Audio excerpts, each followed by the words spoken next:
Hello everyone, আমি অলি। তো আজকে তোমাদের সাথে একটা নতুন জিনিস নিয়ে শেয়ার করতে আসলাম। সেটা হচ্ছে মেখলা। আসামে যেটা খুব চলে আর কি, তো সেটাই আর কি করলাম। তো অনেকে আমাকে জিজ্ঞেস করো যে তুমি কি মেখলা বানাও নাকি। হ্যাঁ, আমি মেখলা বানাই, সাথে অনেক কিছুই বানাই, মেয়েদের যাবতীয় ড্রেস আর কি আমি বানাই। তো তোমরা আমার কাছে অর্ডার করতে পারো যদি চাও। তো সেটাই আমি তৈরি করছি মেখলা হাতে করে। তো তোমরা দেখো কেমন হয়েছে। এতটা তাড়াতাড়ি হয় না কাজ, এতটা তাড়াতাড়ি হলে তো ভালোই হতো। তো আমার আবার সাইডে ক্লাস চলছিল, তো আমার দুটোকেই ব্যালেন্স করতে হচ্ছিল।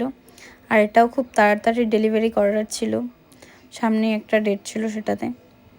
তো সেটাই চলছে কাজ। এই মেখলাটার মধ্যে অনেক কিছুই থাকে, পার্ট পার্ট করে আলাদা। তো এটার মধ্যে যেটা মেনলি খুব জিনিসটা দেখতে ভালো লাগে সেটা হচ্ছে মেখলার ঝুলগুলো। সেটা তো আমাদের ময়নাগুড়িতে পাওয়া যায় না, আমি অন্তত জানি না। আর জলপাইগুড়িতে পাওয়া যায়, হয়তো খুঁজলে পরে পাওয়া যাবে। তো সব সময় তো যাওয়া সম্ভব হয় না। তো সেটা আমি হাতে করে কেটে বানাই, সুতো কেটে। তো তোমরা দেখো জিনিসটা কেমন হয়েছে। তো যদি তোমাদের ভালো লাগে তো আমার কাছে অর্ডার করতে পারো। এই হচ্ছে মেখলার ব্লাউজটা, আর এটা হচ্ছে নিচের পোর্শনটা যেটা আর কি গোজে ওর কুচি হয় আর কি।